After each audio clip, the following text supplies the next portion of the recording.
decided to, take on or to start your fitness journey, we're bringing you to the beginning to say, like, as a beginner, what questions do you typically have? I know.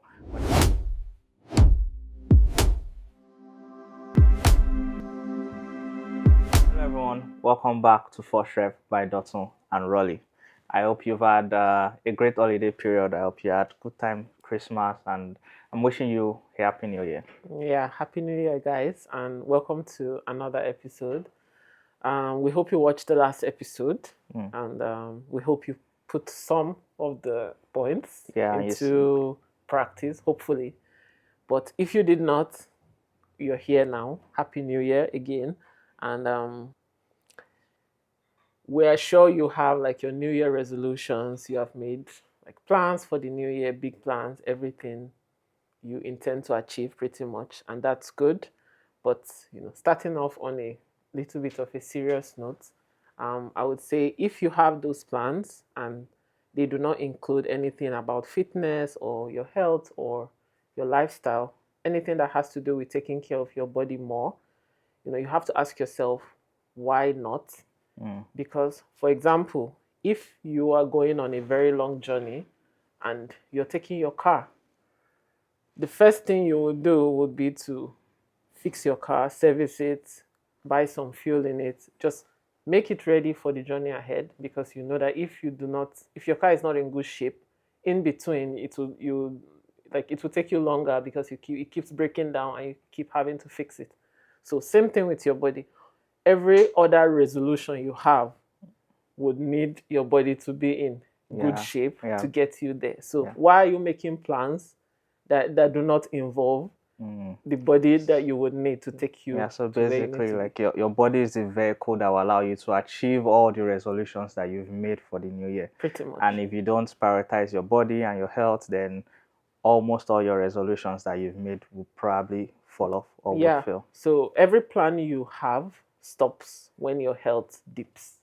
So you have to always think about it like that. So don't say, oh, fitness, health is just, trying to look good, trying to look, be in shape. Those are like some benefits, but that's not the main thing, right? That's not the goal. The main goal is to be in the best shape and to make sure your body is able to carry you in good health for as long as you can.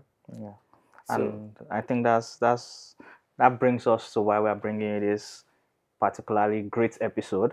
If you've decided to, take on or to start your fitness journey, we're bringing you to the beginning to say, like, as a beginner, what questions do you typically have? I know when I wanted to start my fitness journey, I needed these questions answered, and I'm sure you also needed this question answered.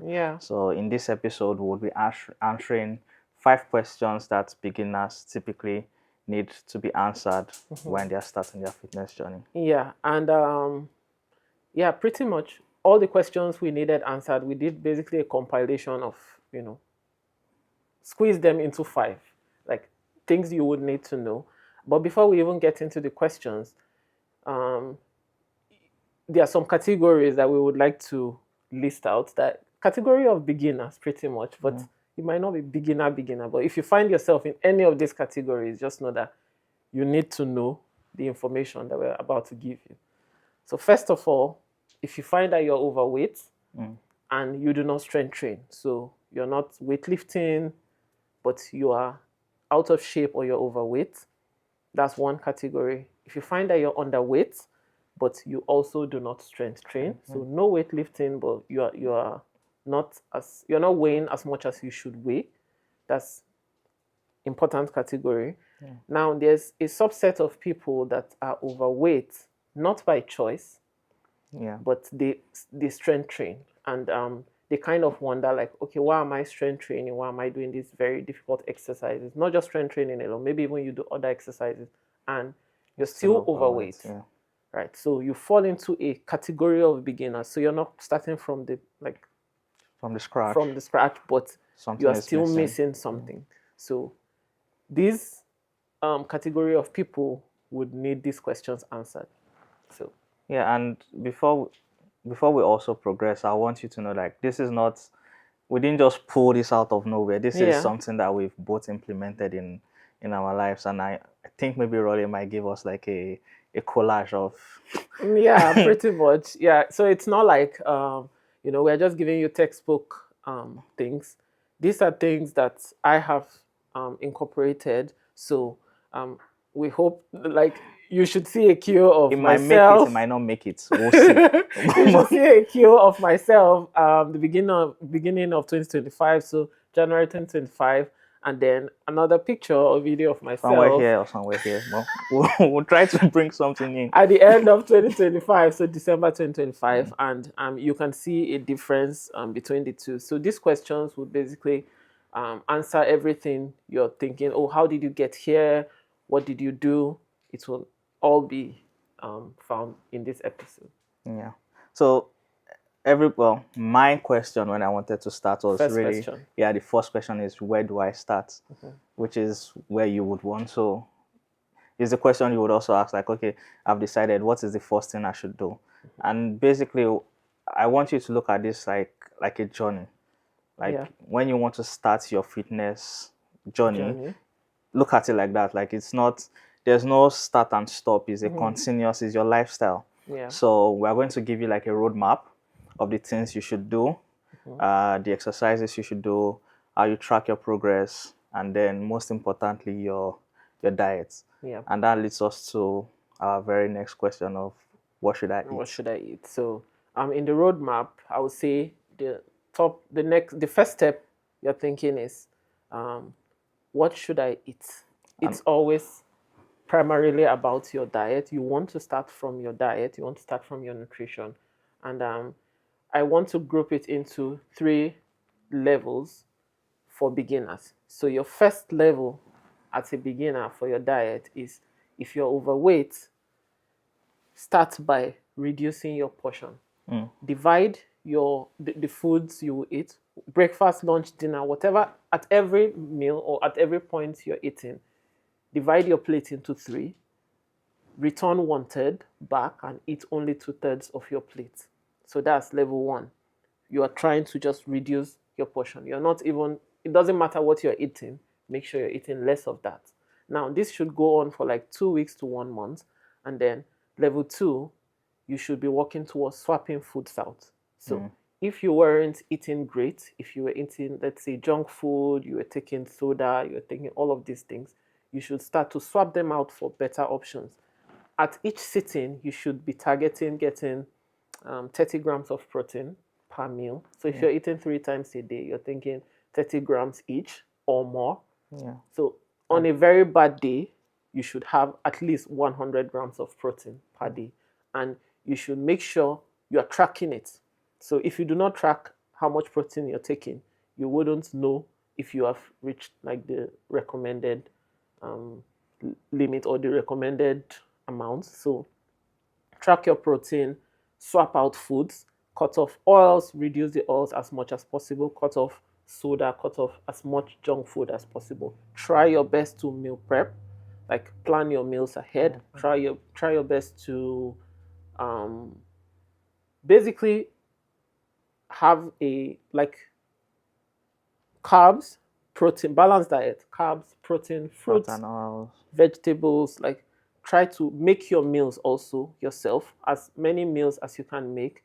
Try not to order out, not because every food you buy outside is bad, but mainly because you do not know what they use to make the food. So it might difficult to look track. healthy, but it's very difficult to track. And the third level, which is basically your like the highest level you're going to get to, is being able to track your calories. So you want to know how many calories you're eating in a day, and that's by getting a food scale, weighing everything that you're eating, and checking how many calories are there in what exactly you have. So you have a calorie limit for the day, let's say 1/8, and then you're thinking, I want to squeeze in my 120 grams of protein, for example, into this 1,800 calories per day. But I also want to have carbs, I want to have vegetables, fruits, everything within this 1/8. When you track your calories, you would easily be able to lose weight or gain weight, because everything really about how much you weigh is about how many calories you find yourself eating. So basically, these are the three levels you should work to attain in terms of nutrition. Yeah. So I want to say these are just recommendations Yeah. basically. Like Rolly mentioned, you should try to attain like 30 grams of protein per meal. This is not like it's not set in stone. Yeah. If if you can't get your 30 grams 30. of protein in a meal, that's If it's okay. 20. Yeah, if it's 20, if you have one meal and you have 60 grams of protein, that's also well and good. Yeah. What is important is that you hit your daily targets for your body doesn't care as much How much you're how eating much per meal. in Yeah, one sitting. but so you can at least get some enjoyment from your food, and then you can split it evenly like that. Yeah. Right, so it's not like it's cast in stone. Yeah. So And this takes us to the next questions that people want to ask is, what exercises should I do? Yeah. What exercise should I start? Where should I start from, basically, from an exercise standpoint? I think I've mentioned this before. Like, when you decide that you want to take your fitness journey serious, a lot of people just want to start running. They want to get into very high intensity cardio, Yeah. which is not always the best for everybody, Yep. I would say. So basically, as a beginner, the best thing you can do for yourself is resistance training, strength training. Ideally, you want to try to do 3 times a week. Yeah. As a beginner, you want to do upper body, lower body, and then the third day can be full body. If you don't have time to do 3 times a week, twice is also okay. And when you do twice a week, then just try to do it your full body both times. Yeah. And then whatever, it doesn't matter how you structure your exercise, let me say. All you want to do is make sure that when you exercise, you have enough time to recover, rest, and then do another exercise the next time.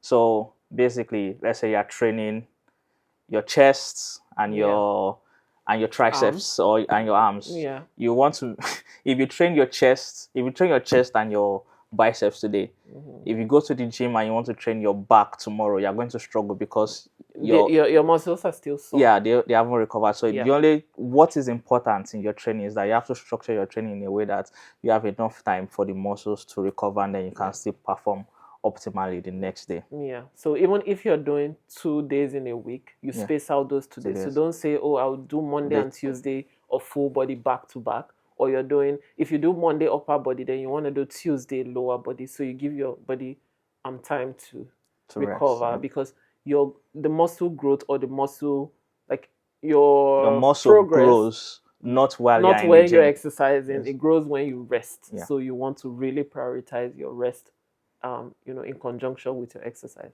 Yeah. So another question, a big one that I know all of you have, a lot of people have, and a lot of people happen to struggle with, is how long does it take?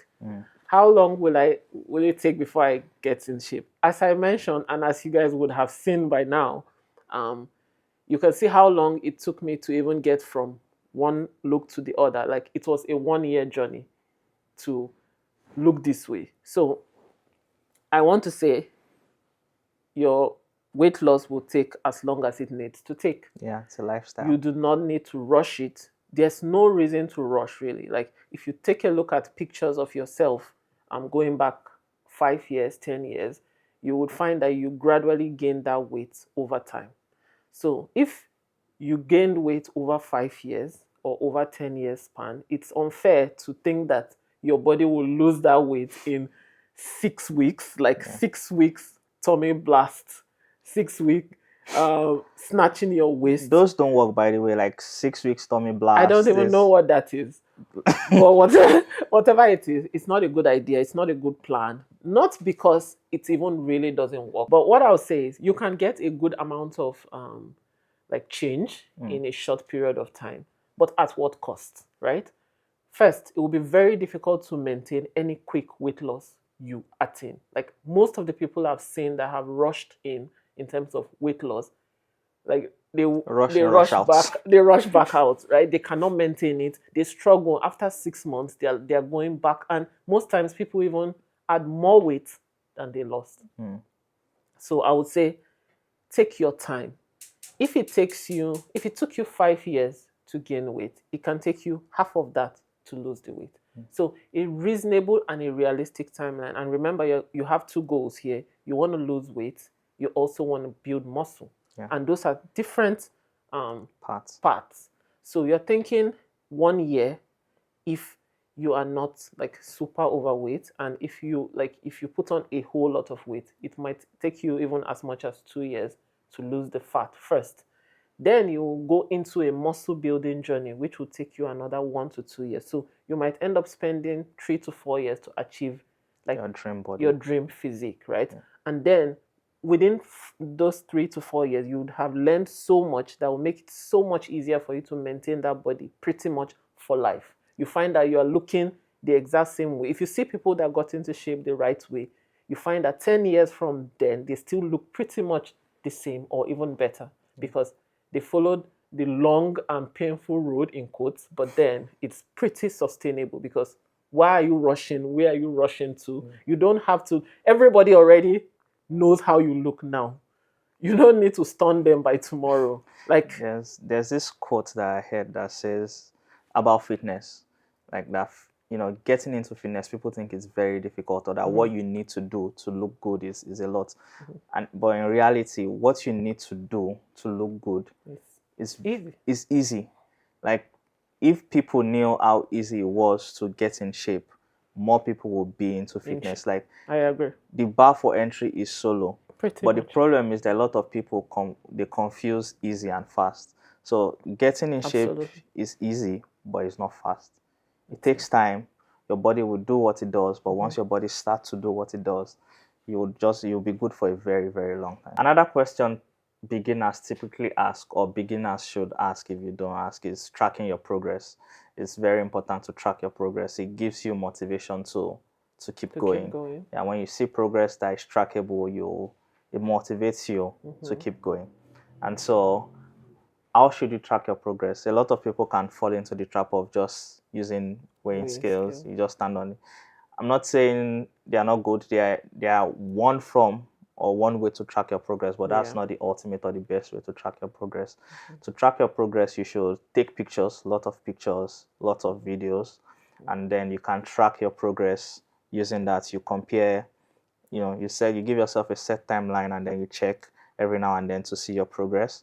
Another way is to take actual measurements, like use measuring tapes, measure parts of your body and then write them down, and then after a set time again, you check it. A lot of people tend to want to focus on the waist, and that can be like, that can throw you off because you may lose fat in other places, but you've not started to lose fat around your waist. You will lose fat around your waist last. Not last, like completely last, but relative to other places, you would lose weight faster everywhere and else. that doesn't mean you've not made progress. Exactly, you've been making progress. You just haven't lost fat there. So make sure you take measurements at different places, and then you just track it. And that way, so like get one particular attire, like one piece of shirt, one piece of short, and so that it's repeatable. You wear that same clothes every so often, and then you see how it feels. You look at the mirror and see how it looks on you, check the fit, and then you can also gauge the feeling on how it is on you. And when you combine all these ways to track your progress, it's a more holistic way, and then more accurate picture too of what's happening. And sometimes you have a redistribution of weight where maybe your waist is smaller but your hips might be slightly larger, or you have like slimmer thighs, and maybe your arms might be fatter than it was. So it doesn't mean that you're gaining weight while you're losing weight. You're either losing or you're not losing, right? So it's normal for your weight to sometimes redistribute. So don't just look at, is there space, can I button up or can I not button up? Instead, you check like, is a place slimmer and other place tighter? So that might mean that you might even be having like a body recomposition. Exactly. And most people, the first phase of their fitness journey is actually your body recomposition for most people, depending on how deep your deficit is. Exactly. And then also like weighing scales, they are very biased towards what you've just ate during the eating. day, Yeah, yeah. or the amount of water you've You drank for that drank. day, it can Yeah, increase your weight by like 1 to 2 pounds. Like yeah. it can be There's a significant. fluctuation that Yeah, might happen that wouldn't take into account a lot of things. yeah, So, and you might even be gaining muscle while and then losing some fat, but you still weigh pretty much the same. yeah. And then you would think, oh, I'm not losing any weight. So I would say, to wrap up, you know, think about these questions. Think about how you can incorporate them into your the journey for this year, and more importantly, if you find that you have other Yeah. questions outside these five that we've answered, that You you're want confused answered. about, do not hesitate. Put it in the comment section. Yeah. Send us send us an email. Send us a message on a DM on Instagram. Anything. Just let us know where you're at and what's confusing for you. Anything. Just Yeah, let us know. we're here for you. We're here And for you. basically, yeah, we're I know it might seem like we talk about fitness a lot, which is what we like to talk about, but I want to reinstate that we're basically here mainly for beginners, right? We are here to help you take your first rep. We want you to actually start exercising. So Yeah. anything that you think is a bother or is difficult to get started, let us know. We'll do our best to To help you answer. out. So, Yep. thanks for spending time with us. Thanks for watching. Like we said earlier, if you have any questions, please don't hesitate to reach out. Share this with your friends. Like, Yep. comment, subscribe. Yep. We would appreciate it. And see you on the next one. See you. Bye. Bye.